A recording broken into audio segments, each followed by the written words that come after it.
последний раз 19-летнего Алима Абдуллаева видели 22 июня около 8 утра. Он – студент второго курса Крымского агропромышленного колледжа. В среду утром он вышел из общежития в селе Маленькое. А соседям по комнате сказал, что пойдет на водохранилище за черешней.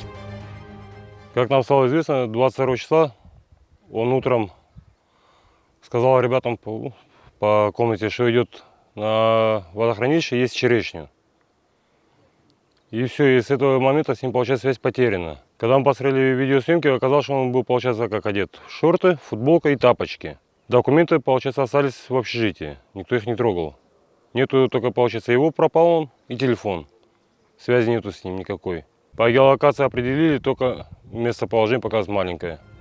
Когда родителям Алима позвонили из колледжа, чтобы узнать причину неявки на экзамен, родители подняли тревогу и сразу же подали заявление в полицию о пропаже сына. К поискам подключилась Крымская республиканская аварийно-спасательная служба «Крымспас». Поисково-спасательные службы уже второй день ведутся. Вчера велись полдня. После обеда они начали где-то часа в 4. Они часа где-то 3 провели операции.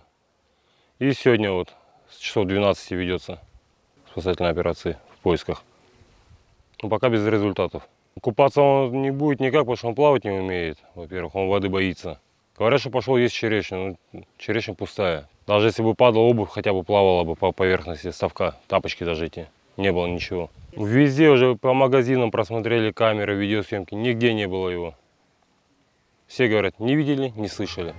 Алим Абдуллаев родился в селе Роскошное Джанкойского района в многодетной семье. По словам дяди, Алим воспитанный, неконфликтный и спокойный.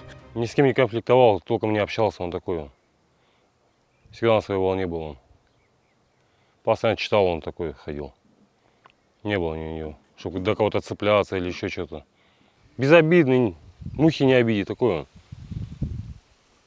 Ходил он себе спокойно, никого не трогал, не обижал, ничего.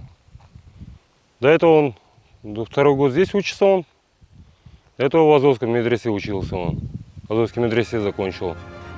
Поиски Алима продолжаются. Родители парня просят всех, кому известна какая-либо информация о нем, сообщить по телефону.